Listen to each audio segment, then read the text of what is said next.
Hello, Tech fans, and welcome into another edition of the Hokies Softball Podcast, coming to you virtually as we practice social distancing. We are recording on Zoom. We are so glad that you are with us. Evan Hughes here with you, and we've got the head coach of the Virginia Tech Hokies, Pete Demore, joining us as always. Coach, how are you doing? I'm doing great. It's the first time the fans get to see me on video. And as Chip Grubb would say, I've got a face made for radio. So let's do it. Hey, you're growing a little bit of a beard. I know this is something you were hoping to do during quarantine, right? Yeah, I've had to trim it multiple times. I've had it since our last game, really, and it was getting pretty gnarly for a while. So I trimmed it a little bit, and I'm keeping it trimmed. I got a little bit professional, you know. We've talked about it before on other podcasts, but there is a picture in your office of you with a full-grown beard, and I think that's what we need to get back to. Oh man, no, it's way too gray now, and that was that was not a good look for me. But my wife liked it, so maybe we'll bring it back. We've also talked about on the show how you have essentially two offices. You have your north office, which is in the actual softball part of Merriman, but today you are in the south office. Yeah, I'm in the south compound today. I like to get my steps in. I'm trying to get 10,000 steps in right now, so I sit in the office for a little bit, and then I go walk around the indoor track, and then listen to podcasts, and I can stay more busy and active down here. Well, Coach, how are you and your wife doing right now throughout what's been almost 2 months of quarantining? How's it been being home and with the cats and seeing Anna? I think she's had enough of me, my wife, that is. The cats are starting to love me more and more, I guess. It's a weird thing. They were both laying on me last night, so I'm the weird cat guy now. But yeah, I mean, we're still doing. Everybody's in the same boat, like obviously all of us are. And yeah, I'm not gonna lie. A couple weeks ago, I got kind of crazy, stir crazy, and just started getting thoughts of feeling sorry for yourself and all that. And I just, you gotta bust out of it. So we're more fortunate than a lot of people are right now. I think pets right now are the real winners of quarantine. They have to be wondering what's going on with all these owners being home all the time. Right. I mean, my dog hasn't walked this much in 5 years, so he's almost expecting a walk every day. So he's getting spoiled. How weird is it having to, or not weird, depending on where you are right now, working from home, working from the office? What's that transition been like for you and your staff?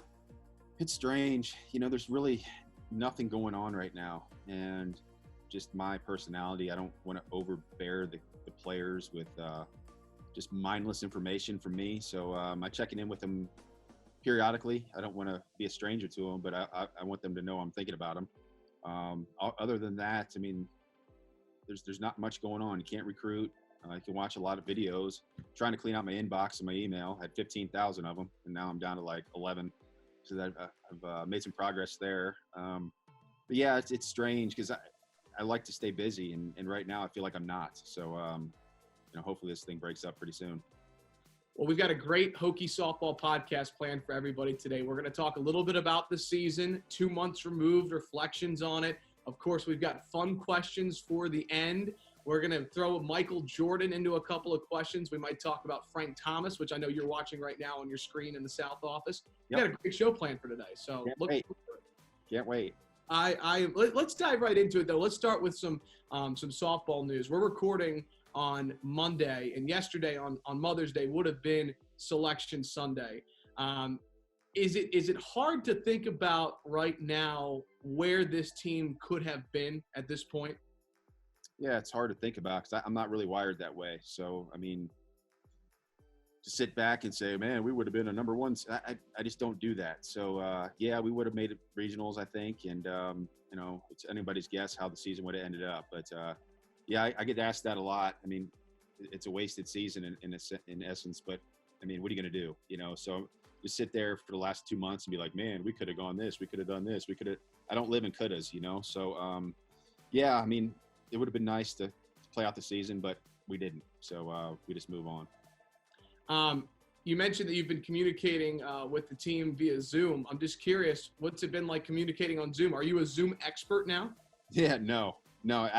In fact, we've only had one Zoom meeting, and that was about probably a month ago. And Whitney set it up, our director of ops, and we rolled with it, and Dr. B was there, and we did some activities, and we checked in, and yeah, so I'm not an expert. Now, I'm an expert in watching other people do Zoom. I mean, I've probably watched 800 baseball conferences, but for me to set them up, no, it ain't happening.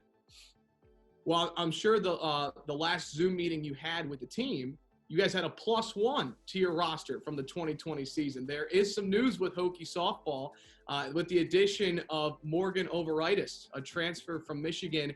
And I read the press release last night that Sean put together, and you're quoted saying that you thought she was one of the best high school players in the country coming out of high school. So how did that come about, and how do you think Morgan fits in to Virginia Tech softball? Yeah, I mean, she played on a really high-level club team with the Beverly Bandits. They won the PGF in, I think, 2017. She was actually a teammate of Jamie Bailey's, so I guess they're buddies. And you know, when she came on the market, I guess she talked to Jamie, and after she got on the portal, she called me, and we had a good conversation, you know, and she said some things that that I look for as far as, you know, there's certain ways that players talk, you know. So it's like I asked her a question. I said, if you got a 3-0 count and I give you the swing away, what are you looking for? And she says, well, first off, the softball gods would get mad at me if I swing 3-0. I said, no, not here. They smile upon that. And then she said, I'm looking for something belt high right down the Broadway or something. And I was like girls, I mean, I don't hear that very often, you know, down Broadway. That's just it's a term that ball players use, you know. And I was like, that's pretty cool. She's got a clue. So just in talking to her, she's got a desire to get better, you know, and she fits in with what we're trying to do.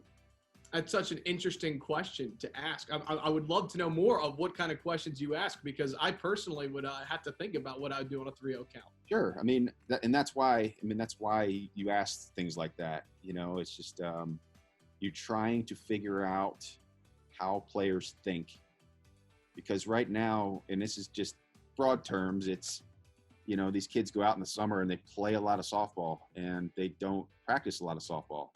So, you know, when you're watching film, for example, what are you watching? Are you watching the ball, or are you watching situations? What's the count? What's the pitcher throwing to you now?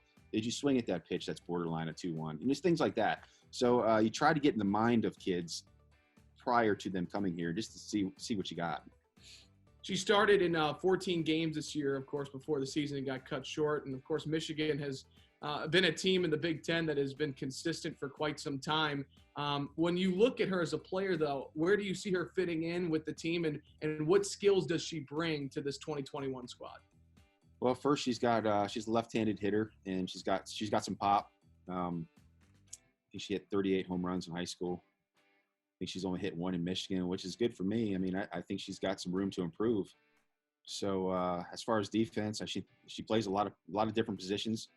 The one thing that was appealing to me was obviously she can play second base, and you know, that's a position that, you know, we've got an opening in. So I never promise positions to players, never promise anything to incoming kids, but I said, you got a shot to win second base with a team that really didn't lose much last year. I mean, we did lose Olivia, and that's a big loss for us, but in total, I mean, we didn't lose 15 players, you know. So yeah, so she can come in here and she's going to compete for a spot. Again, that's some of the big news since the last time we talked here on the Hokie Softball podcast. So looking forward to getting to know Morgan, and you know, who knows, maybe we'll have her on a Hokie Softball podcast sometime. So one thing we're going to do here on the podcast, Coach, I know we did a full breakdown about 2 weeks after the season ended, but I kind of want to revisit the season a little bit, 2 months removed, more time to marinate and think on the season. Again, 21-4 this year, 8-game winning streak to close the season. 2 months removed, how would you describe the 2020 season? You know, I always measure success by, are you better at the end than you were at the beginning? And I go back to like September 1st when we practiced, and it was like, whoa, we've got a lot of work in front of us. And day by day, we just got better and better and better. By the end of the year, we were going pretty good. So yeah, I think if I base success on that, I think it was a successful year. We were better at the end than we were at the beginning. Unbelievable season for Kili Rashard. And since we've talked, the NCAA softball page has just been pushing out a lot of content about her. She finishes the year. I'm going to read out her stats again. 15-3, 120 innings, 1.52 ERA, and 183 strikeouts. That led the country. And the pitcher in second was about 40 strikeouts behind. How would you describe the year that she had? Man, you're going to ask me that again. I don't have my thesaurus on me. It was a special year. It's just I think she was first team All-American in some publication, and that's saying a lot, and just one of those years where she reached her potential, and I think she was getting there last year, but this year it was just another gear, and it would have been interesting to see what her numbers would have been like had we played a full year. How rewarding is it as a coach to see someone reach their potential, work hard, and get to that place? I don't know that there's anything better than that, and, on the field, being able to get to where you think they're going to get to, that's a big thing. But, personally, my biggest achievements with coaching is what kids do after they graduate. So you hope that they have good, successful careers at, wherever school you are, and you hope to make them better. But after that, there's a bigger picture here, and, I've got a kid right now that's working in a hospital in Atlanta, and she's killing it. I'm as proud of her as anybody, or anything that's ever on the field. So, but yeah, when you see a kid on the field get better and you see them clicking, it's very rewarding. I was actually about to bring that up. I was going through your Twitter feed last night. I think I saw you tweet about her, one of your Owls at Kennesaw State. That's got to be so cool to know that you've got a former player who's on the front line being a true hero right now. Yeah, Lauren Bennett. She's my second baseman my last year down at Kennesaw, and she's a gritty player. Just worked hard, and now she's still working hard. It doesn't surprise me at all. Keeping up with some of the news that has transpired from the last time that we recorded our last Hokie softball podcast to now, and that is that the NCAA is going to allow spring sport athletes to have another year of eligibility. What does that mean for Virginia Tech softball, especially considering that heavy junior class that you have? It means we have our team back for another 2 or 3 years, and when we finished, I think, 17th, 16th this year, and those kids are back with another year experience. It bodes well for us, but it's just there's going to be some roster maneuvers, I guess you would say, and we got a big incoming class coming, and we got 21s that are already verbal. So it's just there's some navigation to be done, but I think the future is bright as far as I can see. Yeah, you mentioned the class coming in, and you talked about it a little bit earlier, but I am curious to get your thoughts on just recruiting right now. I know you can't go out and watch these girls play in travel ball tournaments right now, but can you do anything in terms of recruiting via Zoom? Can you call players? What restrictions do you have right now, and what does that look like for you and your staff at the moment? Well, I do a lot of texting with the 21s. And then for the 22s, we weren't allowed to do anything with them anyways. So just right now, it's just keeping in contact with them via text. And that's just about it. Some more news from Hokie softball. And actually, we're going to go back to the 2019 season to do this because the Gobblers just happened last week. I don't know if you got a chance to watch. It was really well done. Yeah.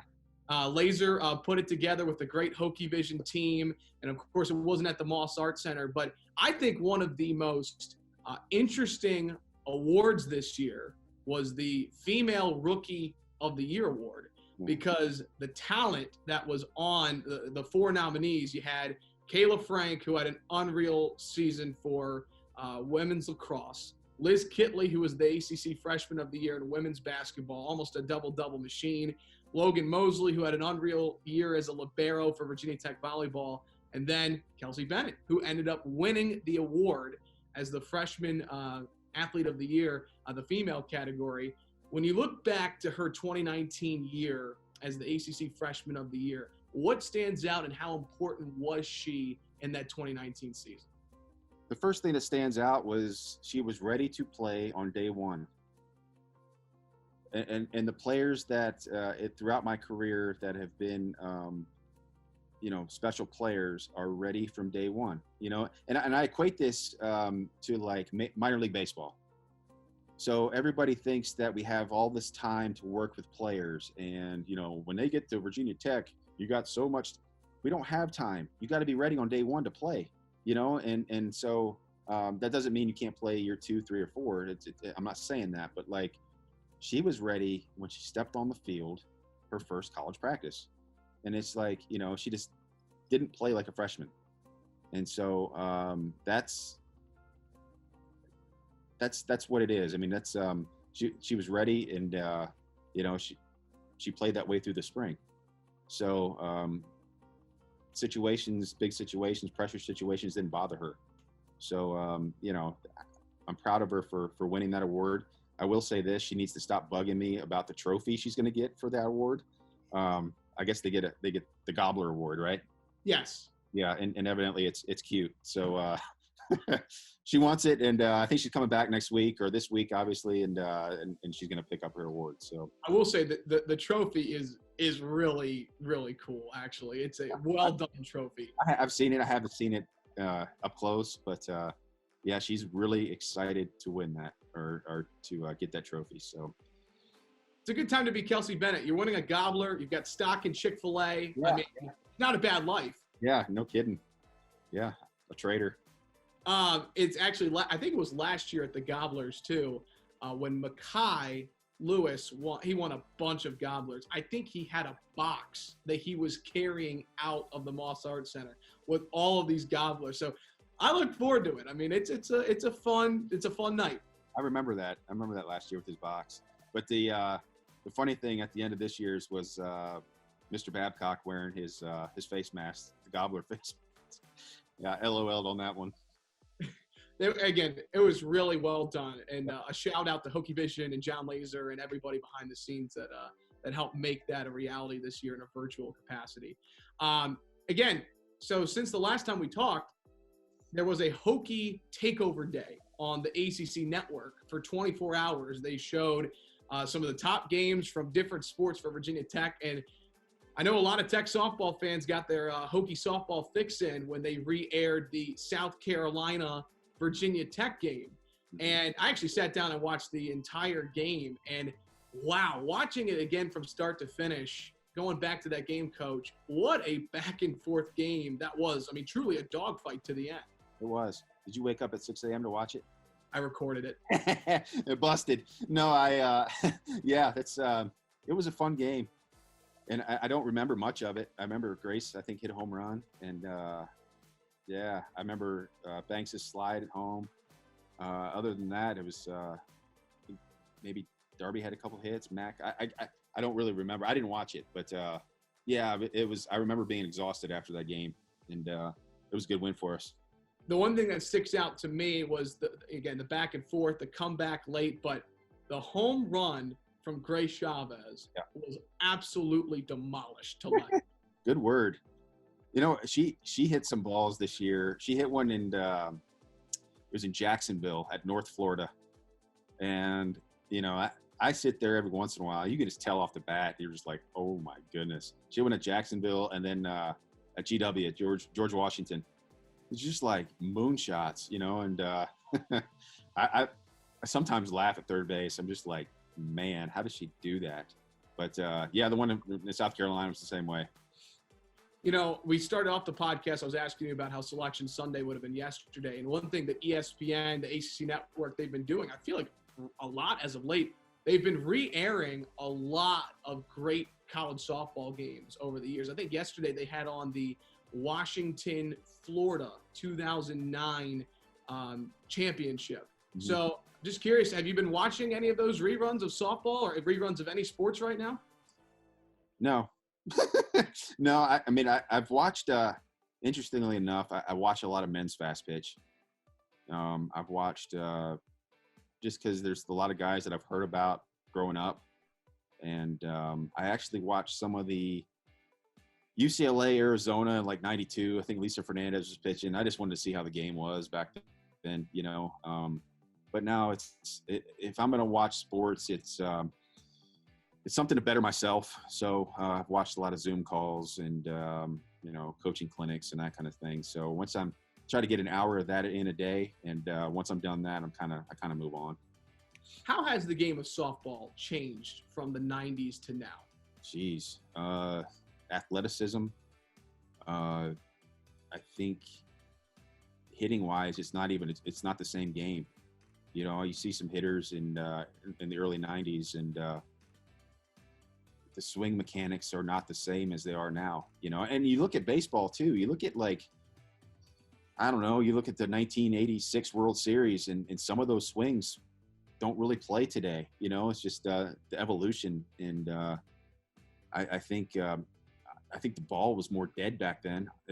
I don't think it was, you know. So a couple of years ago at the World Series, I think there was like 97 home runs or something crazy. And it's just, I mean, not saying that's bad. I'm just saying that wouldn't happen in the early 90s. You know, you probably had 10. I don't know. So a lot more short game back then, and now it's more swinging. Defense is better, I think, right now. It's just a totally different game. One thing I've noticed, too, going back and watching old Women's College World Series games, to me is just, you know, we've talked a lot about how viewership continues to rise in watching college softball. But B, even 10 years ago when I was watching that 2009 finals, it just feels like the presentation of softball on TV and the looks of the Women's College World Series, the stadium itself, it just looks a whole lot nicer now, 10 years later, 11 years later. Yeah, I mean, when we made it in 9, 10, and 11, there was a porta potty in the dugout. Porta potty. So you got to go to the bathroom, go to the porta potty in the dugout at the World Series. And that's just the way it was. And I guarantee it's not the same anymore. And, you know, back then it was, and you're talking only 10 years ago, it was, you know, the bullpens in left field were just, they were on gravel pretty much. So I look at the Hall of Fame stadium and the upgrades that they're doing. It's crazy. I mean, it's a totally different park. Going back to your days at Missouri, take us through what's it like to make it to the Women's College World Series. And I know you're dialed in as a coach, but the overall experience, the fans, the atmosphere, what's it all like? Yeah, it's surreal, you know. And out of those 3 years, there was only really 1 year that we thought we were going to make it, you know. So in 2009, I think we were the 16th seed. And we went to number 1 UCLA and beat them there. So we were really living on house money, you know. It was like, oh, here we are, and we're just lucky to be here. And so in 2010, our pitcher got hurt.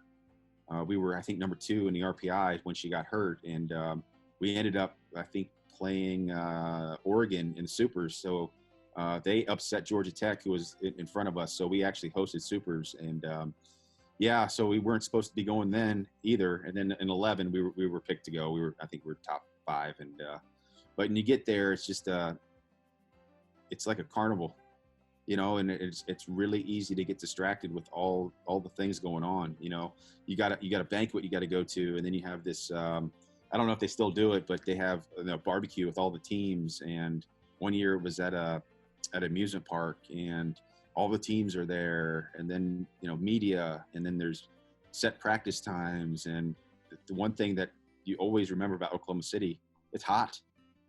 It is 100 degrees there every day. So it's a fun experience, and you know, I remember it all the time, but hopefully we get to go back there again. Absolutely. All right, now it's the parts that we've all been waiting for. Fun questions, a little bit of story time with Uncle Pete, all mixed in together. It's been over a month. I know I'm itching to get back into it. Are you ready? I'm ready. I'm ready to see what you got. So I'm going to start off with this, because I texted you this last night, and I was asking if you were watching The Last Dance, the 10-part Michael Jordan documentary series. Yep. And he said, no, but I lived through it. And I thought, well, that's even better than watching it. At least you have those real-life experiences of watching it live. And the one takeaway I have as somebody who was not alive when this was all going on was just how competitive Michael Jordan was. I mean, if you said good game to him, he would proceed to score 45 on you the next night. He just took every little thing, used it as motivation. So I'm curious if you could give me your top 5 most competitive athletes of all time. Oh my gosh, man, you were putting me on the spot. Let's see. Golfer, I think it's Tiger. Baseball, Nolan Ryan comes to mind. Yep. Basketball, I mean, since Jordan's already taken, I think Larry Bird. I mean, Larry Bird talks as much trash as anybody, and he was a 6'10" guy that couldn't jump, couldn't really do anything well, but he was a stud. Football. Man, you throwing me for a loop here. Let's go back to football. Let's go to hockey. I always liked watching Brett Hall. He was tough. I grew up watching Eric Lindros, and he'd knock your block off. Mark Messier was one. That's more than 5. I gave you 3 hockey players. That's solid. I got to think about football. That's a tough one. There's a lot of names. Yeah. Think about like Lawrence Taylor. Yeah. Think about Brady playing the 43. Ray Lewis is pretty nasty. Absolutely. And I always grew up watching George Brett too, and he always played hard. You know, I always liked the players that just played hard. You know, and obviously Pete Rose did. I didn't really watch him much, but he was as competitive as anybody. So sticking with the Last Dance theme, so the Bulls three-peated 2 separate times. Yep. I'm curious to get your thoughts on what teams, in your opinion, from any sport, are the greatest dynasties of all time. Okay. Basketball is probably the Bulls in that era. Baseball, probably the 20s Yankees. Hockey, the Oilers in the 80s. What's football? I don't know. The dynasty I remember the most is the Redskins in the 80s. You know, I grew up on that one. So the whole the Hogs and Doug Williams and Theismann and Jay Schrader, and so I remember those guys. But yeah, that's probably the 4. Okay, transitioning from The Last Dance. Again, we've got rapid fire fun questions here for Coach DeMar. Okay. What's your favorite game you've coached in as the coach of the Hokies? Oh my goodness.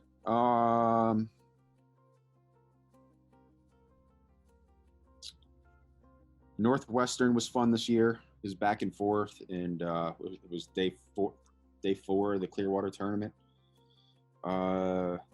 I enjoyed the Illinois game last year at regionals when Sierra hit the home run. Let's see, what else we got? The Georgia game last year at Georgia when Kili came in and closed it down. Some of the Pittsburgh games last year. I got them like 52-3. Yeah, I mean the wind was blowing out and all that, but it was like my buddy was there from Chicago, and he just laughed. He goes, I just remember balls being hit in the air and they're just going over the fence. I don't know. We might have hit 15 home runs that weekend, but those were fun games. Yeah, so those stick out to me. All right, so going off that hard hit balls, I'm going to ask you this: in your time as the coach of the Hokies, who has hit the hardest ball? The first thing that comes to mind is Madison Roundtree hit a ball in a fall game last year, and we did the measurement that it went 310 feet. So my wife was standing in left field at the time. So, I mean, she saw where it landed, and it almost landed it almost cleared the road. And it was high, it wasn't just like a liner. It was like a moonshot. and I was just, oh my gosh, that's just crushed, you know. And then the next one was Grace, and Grace hit the home run at UVA this year, and it was just a vapor. It didn't get 10 feet off the ground. So those two stick out in my mind. I think those are good answers. You have a lot to choose from there, by the way. Yeah, but those two, they stick out. They were okay. Those are Grace Chavez had to be in that conversation somehow. So she actually, we played at USF last year, so this was 2 years ago, and we played at we practiced at a field, just a rec field, and the fence was at least 300. And I said, all right, girls, just jokingly, I said, whoever hits one out gets something. I can't remember. It was something, I don't remember what it was. Sure enough, she hit one. I mean, it was over 300 feet in BP. That's like, you know, just throwing it in there. And I mean, it was moonshot. So I can't forget that one either. There's been quite a few home runs that have landed on Beamer Way, by the way, at Tech Softball Park. Yes, they have. Okay, transition now. This is a question I was thinking about last night because I remember we had a conversation before we recorded a podcast, maybe a podcast or two ago. You guys have a lot of meetings as head coaches at Virginia Tech, and you get to interact and get to know the other coaches at Virginia Tech. I'm curious, if you could coach alongside another head coach at Virginia Tech, who would you pick and why? Oh, that's a tough one. So many good coaches. I mean, the first one that comes to mind is Tony Roby. You know, he's just the times I've gotten to interact with him, he's really organized. Kids like to play for him. He's a nice guy. So probably Tony. But yeah, I mean, I played enough golf with Briz and Sung to know I probably don't want to coach those guys. So just kidding. They're all good coaches, you know. So I just but Tony, I have a kind of a similar disposition to him, I think. I would love nothing more to see a Virginia Tech head coaches golf tournament and see who comes out on top. Because I know Coach Sung's got a great swing. We've seen on it there the lacrosse Instagram stories. You golf, Briz and Dine golf. I mean, I would love to see who wins. Yeah, I don't know. It's a toss-up. I know. Briz would talk a good game though. Speaking of golf, we transition now. So a lot of times when I prep for these fun segments, every now and then I just like to go through your Twitter profile and see what is Coach DeMore tweeting about. We've got some good material, I think, here. Okay. And this goes with golf. You said in April, quote, golf update. I was close to throwing clubs today. What a goofy game, close quote.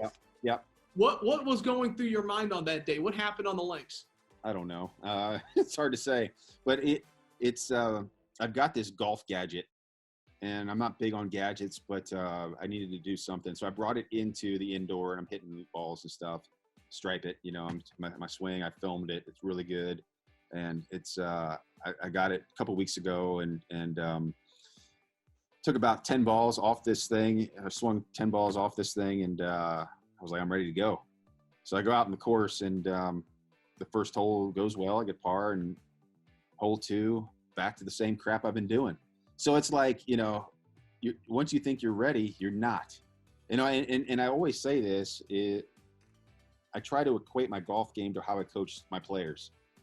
And if I have something, I've been swinging the same way for 20 years now, and to expect to have instantaneous changes in 10 minutes is not going to work and translate on the course. So, you know, I'm quarantined myself from the golf course right now. So, how long has it been since you played? 6 or 7 days. But I do swing, and I'm swinging inside, and I feel better. I'm not going to rush it. You know, so I'm kind of thinking like right now is the fall for the girls. You know, so, you know, if I'm making swing changes in the fall, you can't expect that to take hold in 5 days. It doesn't work. So it's back to reality for me, and it kind of keeps me grounded when I'm a coach too. There's some days I'll go in to record the podcast with you in your North office, and you'll have the Golf Channel on in the background. And I'm curious if you're going to watch late May. You've got Tiger, Phil, Brady, and Peyton Manning all playing in a competition to raise funds. Are you going to watch? Is that something that intrigues you? Probably. I'd rather watch a real tournament. I just I'm not really. I mean, that's like an exhibition. And it's fine, and people need to watch sports right now. I'd rather watch the Masters, but that's just me. I totally agree with you on that. I think it'll be funny. I hope they have them mic'd up in some capacity because I think Manning and Brady will be very fun to hear on the golf course. I agree.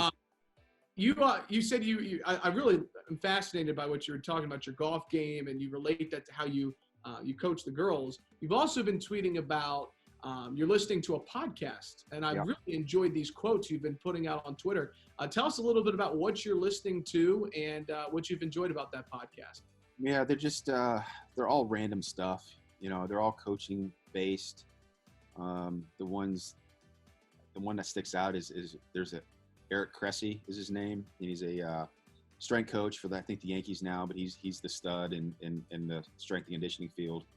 But that's the one thing that I think I tweeted about it is, coaching has been, a lot of these coaches want to hear themselves talk, and players will just tune you out. And so you got to be really specific what you talk about, and you got to say it and let them figure it out. And the more you talk, the more I think people, they just tune you out, so just be brief and be to the point and make your point and let the kids figure it out. And that's the thing with college coaches, and I tell recruits this, is when you come to Virginia Tech or wherever, this is the highest level you're ever going to get to. So, I mean, I have really, really, really high caliber athletes. They know how to play the game. So for me to just be constantly talking to them about how to change things, it's it doesn't do any good, And that takes me to another quote that I heard was he's a minor league, or actually I think he's a major league hitting consultant. And he said he didn't believe you could make a hitter. So he said, if you come into me and you swing and miss 50 times in a row, what am I going to do with you? Now I can make you better to a point, but it really hit home. I mean, especially recruiting wise, these kids, I mean, if kids say, I hit 220 in high school. Well, man, you got a problem. High school doesn't matter. Yeah, it does. You should be able to hit that. So that was a really eye-opening thing for me. And that doesn't mean you can't make hitters better. That's not what I'm saying. There's a lot of when I took over this program, these kids, they could hit in high school. And they come here for whatever reason. They may have struggled. I don't know, but they were hitters when they got here. And they're hitters. Hitting gets you in the door at college. And so that was a really interesting take for me is you can't really make a hitter. You can just make them better. So we've got one more question for you. Actually, two more here on the Hokie Softball Podcast. So going back to your tweets, you tweeted in April that the team wanted you to watch the show All-American on Netflix. Yeah. They wanted you to try sugar-free dark chocolate Jell-O. I'm curious, have you done either of those two things? Negative on both. No, I have not. I did take a picture of the sugar-free Jell-O. I saw it in the it's actually pudding. So I actually, when you say Jell-O, it's like the little shaky stuff. But no, it's pudding. But I didn't have any. I'll take Mac and Darby's word for it. And I haven't watched the other show. I just haven't had time to watch it. What are you watching? Are you watching any TV right now? Any recommendations you can give to the Hokie Softball Podcast viewers? I was watching, and I think the last time we talked, I was watching the show on Rome. I think it was the Roman Empire. And the next one is called Empire Games. It's just a documentary on certain empires. I think Rome, it was Egypt, and the Celtic warriors. You get the Chinese Empire, Confucius, and all those kind of guys. So I'm watching that, and I did watch Ozark last night. I hadn't watched it in a while. They're still cussing too much for me, but it's interesting. And I think I said this before, but I've been to the Lake of the Ozarks, and it's a cool place, and just reminds me of going there. You know, I'm actually considering watching the Ozarks, so I think you just gave me the motivation to. It's a good show. It's a good show. It's not for the faint of heart. I mean, I don't like mindless cussing. What's the point? You can talk without having to do that. So, but it's the way the world works now. So. Last thing we'll tie in on the Hokie Softball podcast today. I have really enjoyed, since we last talked, doing a little bit of homework on great baseball players from the 70s and the 80s, even the 90s a little bit. I've been watching reruns of, gosh, I'm totally blanking on it, and I did not prep for this, but in the 80s, there used to be a show every Saturday, I guess, that was a half hour. Mel Gibson maybe was the name of the voice, or? Yep, Mel Allen. Mel Allen. I've been watching some reruns of these shows because, you know, there was no MLB TV back then. Not all the games were streamed. And I'm fascinated by that because that's how people got updated with MLB, was watching Mel Allen.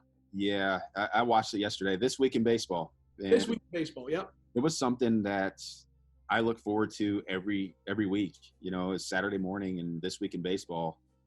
And, you know, it really – when it was on yesterday, and I watched it yesterday, and at the end they had, I guess, what is now known as web gems. But back then you never saw those. When you watched the game, you saw those plays, but they weren't like a clip full of just web gems, except for This Week in Baseball. And I think it made those plays more unique, and I guess special is the word, when you saw them once a week instead of every night. Yeah, and they had, it was just a good show. And the symphony at the end, I mean, that is the best baseball song in the history of the world. You can talk about center field and stuff, but for a guy my age or a person my age, if you heard that song right now, you're like, man, it's baseball, you know? And so it just, you play that song and you see a Will Clark swing and it's like, oh my gosh, 9 years old again. So yeah, I watched it yesterday, and I look forward to seeing it. But, you know, Mel Allen, I think, was the voice of the Yankees for years. I mean, 50 years. He was the guy. So you hear Mel Allen, that's baseball. He's got an iconic voice. Yeah. It's almost like John Miller. And I think you probably saw my tweet about the guy, the Oriole game. Did you see that one? I did not, actually. Yeah. So look it up. It's hilarious. So a pitcher for the Seattle Mariners are struggling, and he's struggling. And the announcer says, you know, this is the kind of pitcher that'll drive their coaches to smoke. And then they pan to Cal Ripken Sr., who was a well-known smoker. And the other announcer says, and there's Cal Ripken, speaking of smokers. You know, that's just the way baseball was back then. It's just like hilarious. So, you know, I've said that a lot in the dugout, is this pitcher will drive me to smoke, you know, and I didn't know. It's just something common, you know, and I say it every once in a while, but it's like, man, it's probably where I got it from. 1993 Orioles versus Seattle Mariners, John Lowenstein, Mel Proctor. I mean, that's what it was. But, you know, they had just iconic voices back then, you know, and Mel Allen and like John Miller for the Orioles. And John Miller was the ESPN Sunday night guy for a long time, until he got booted out. I don't know why, but I guess he was just too old-fashioned. So I will say, I witnessed the greatest play I've ever seen in baseball watching This Week in Baseball 2 weeks ago. Yep. And I don't remember the name of the catcher. I don't remember what year it was, but it was the Blue Jays. And there's a play at the plate, throw coming in, catcher goes to apply the tag, throws out the runner, but he breaks his leg in the process. He's laying down on his back. There's a runner on second breaking for third. He tries to throw. Ball rolls to left field. Runner breaks for home. Left fielder throws to the catcher on his back. Wow. Snares the ball out of the air and throws the runner out at the plate with a broken leg. Wow. I don't think you'll ever hear of that. I mean, that's just unbelievable. No, no. I'll get myself in trouble. They call timeout now and cart him off the field. And as they should. But so the reason I didn't mean to go down a huge tangent there, but the reason I bring that up, because I know we wanted to bring this in, I think it'd be a great way to close the Hokie Softball podcast, is because we talked about old baseball players, and you have the MLB Network on in your South office right now. Yep. Tell our viewers a little bit about what you're watching and the historical information that I just found out before the show about Frank Thomas. It's actually Jim Thome, but he played with the White Sox too. Jim Thome, his 500th home run, September 16th, 2007.